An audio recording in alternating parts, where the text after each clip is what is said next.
अस्सलाम वालेकुम, सत श्री अकाल, नमस्कार दोस्तों। मैं डॉक्टर उमर सैयद आप सभी का बहुत बहुत स्वागत करता हूं मेरे इस चैनल पे। तो दोस्तों आज हम बात करने वाले हैं इस वीडियो में प्लाज्मा थेरेपी के बारे में और प्लाज्मा थेरेपी के क्या क्या यूजेस हैं, इसके बारे में विस्तार में जो है हम इस वीडियो में जानकारी हासिल करेंगे। तो दोस्तों आप इस वीडियो को अंत तक जरूर देखिए। तो चलिए दोस्तों शुरुआत करते हैं आज के हमारे वीडियो की।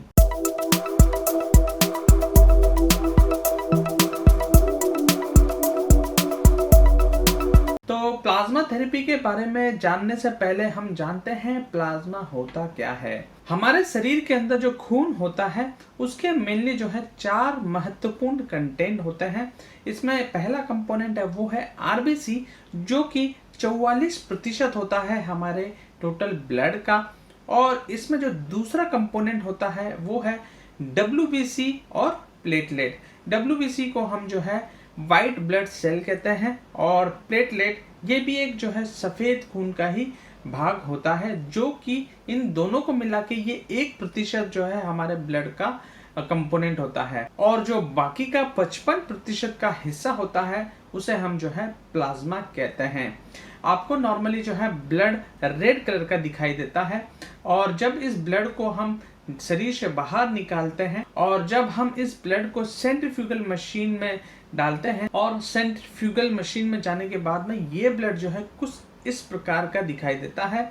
इसमें जो आप नीचे का पोर्शन देखते हैं ये आरबीसी होता है, जो कि रेड ब्लड सेल होता है। ये जो आरबीसी हेवी होने की वजह से ये जो है बॉटम में आ जाते हैं, और उसके ऊपर वाला हिस्सा जो है वो डब्ल्यूबीसी और प्लेटलेट का होता है, और सबसे ऊपरी वाला हिस्सा जो होता है उसे हम जो है प्लाज्मा कहते हैं। तो दोस्तों इस समय जो है कोरोना वायरस पेंडेमिक होने की वजह से प्लाज्मा थेरेपी का यूज जो है काफ़ी ज़्यादा बढ़ चुका है, स्पेशली महाराष्ट्र के अंदर और दिल्ली के अंदर।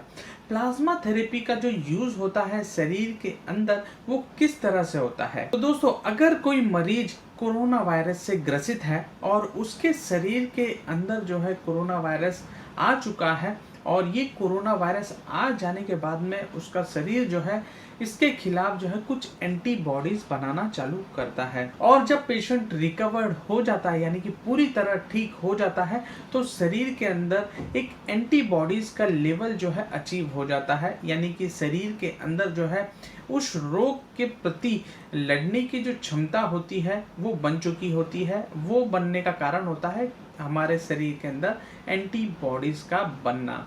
एंटीबॉडी जो है एक प्रकार के मेमोरी सेल होते हैं जो कि इन्फेक्शन को याद रखते हैं, और जब भी शरीर के अंदर इन्फेक्शन वापस से आएगा तो ये एंटीबॉडी शरीर जो है छोड़ने लगती है, जिससे वो इन्फेक्शन जो है शरीर के अंदर आ नहीं पाता है।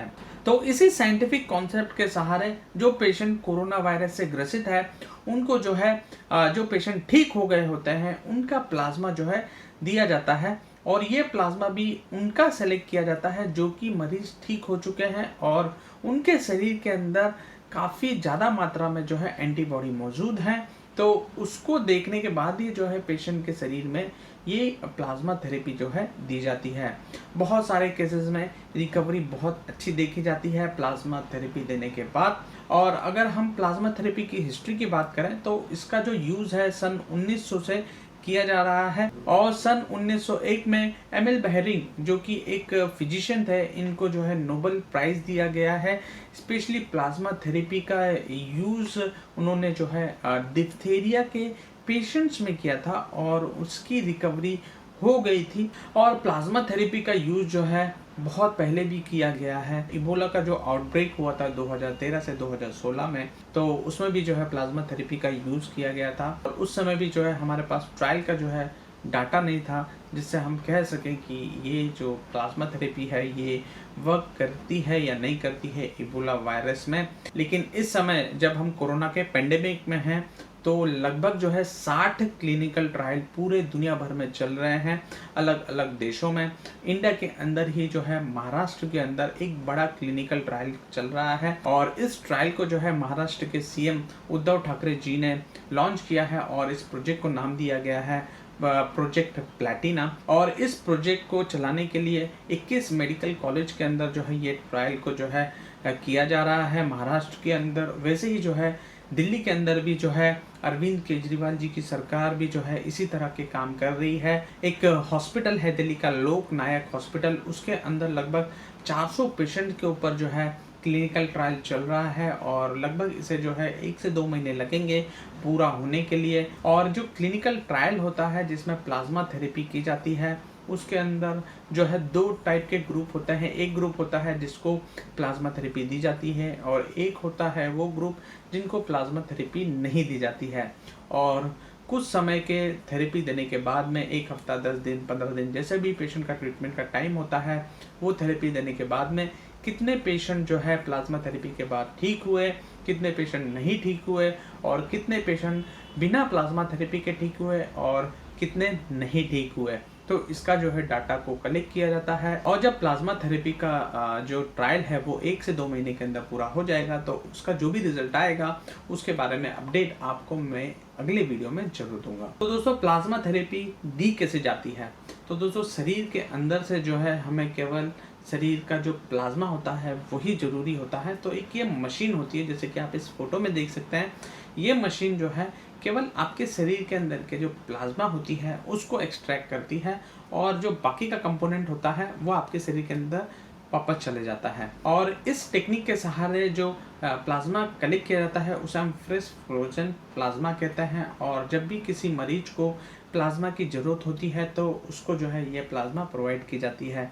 इसमें एक कंडीशन होती है कि पेशेंट का ब्लड ग्रुप सेम होना चाहिए, यानी कि पेशेंट के जो क्रॉस रिएक्शन होने के चांसेस होते हैं, अगर ब्लड ग्रुप मैच नहीं हो रहे हैं और हम किसी ए पॉजिटिव पेशेंट को बी पॉजिटिव ब्लड ग्रुप का प्लाज्मा दे रहे हैं, तो उसके शरीर के अंदर एक रिएक्शन पैदा हो सकती है जो कि लाइफ थ्रेटनिंग हो सकती है। इसलिए जो है हमें ब्लड ग्रुप को मैच करना ज़रूरी होता है ताकि सेम ब्लड ग्रुप के पेशेंट को जो है प्लाज्मा जाए। और प्लाज्मा थेरेपी के अपने कुछ साइड इफ़ेक्ट भी होते हैं। जब भी हम प्लाज्मा थेरेपी किसी पेशेंट्स को देते हैं तो ये प्लाज्मा थेरेपी एक एज ए फॉरेन बॉडी होता है उस मरीज के लिए। तो उसे देने से पहले पेशेंट का ब्लड ग्रुप मैच किया जाता है और उसके बाद में जो है प्लाज्मा थेरेपी को दिया जाता है। प्लाज्मा थेरेपी देने के बाद में पेशेंट को हल्का सा जो है शिवरिंग हो सकता है या खुजली हो सकती है पेशेंट के शरीर के ऊपर। इसी के साथ में कुछ ब्लड बॉर्न डिसीज होने के भी चांसेस होते हैं, जैसे कि HIV, हेपेटाइटिस, ये जो कुछ क्रॉनिक बीमारियां होती है ये पेशेंट के शरीर के अंदर जाने के चांसेस होते हैं। लेकिन जब हम किसी पेशेंट को जो है प्लाज्मा लेते हैं डोनर का, तो उसका जो है पूरी तरह से चेक किया जाता है HIV है या नहीं है, उसकी पूरी तरह से स्क्रीनिंग की जाती है, टेस्टिंग की जाती है। उसी के बाद में जो है पेशेंट को ये ट्रांसफ्यूजन किया जाता है और ये सारा जो ट्रीटमेंट होता है किसी हॉस्पिटल के सेटअप में ही किया जाता है। तो दोस्तों, ये था एक छोटा सा वीडियो प्लाज्मा थेरेपी के ऊपर। आप बताइए आपको मेरा वीडियो कैसा लगा, पसंद आया होगा तो प्लीज़ लाइक, शेयर, कमेंट जरूर करें और मेरे चैनल को सब्सक्राइब करना ना भूलें। और अगर आपके मन के अंदर कोई डाउट है, कोई प्रश्न है तो कमेंट सेक्शन में जरूर लिख के बताइए। और अगर आप मुझसे डायरेक्टली बात करना चाहते हैं तो कॉल मी 4 ऐप का सहारा लीजिए, जिसका लिंक आपको डिस्क्रिप्शन बॉक्स में मिल जाएगा। तो दोस्तों, आज के लिए बस इतना ही। थैंक यू सो मच आप सभी का मेरे साथ जुड़ने के लिए। फिर मिलूंगा मैं आपसे ऐसे ही एक नए वीडियो के साथ में। तब तक के लिए दीजिए मुझे इजाज़त। जय हिंद, जय भारत।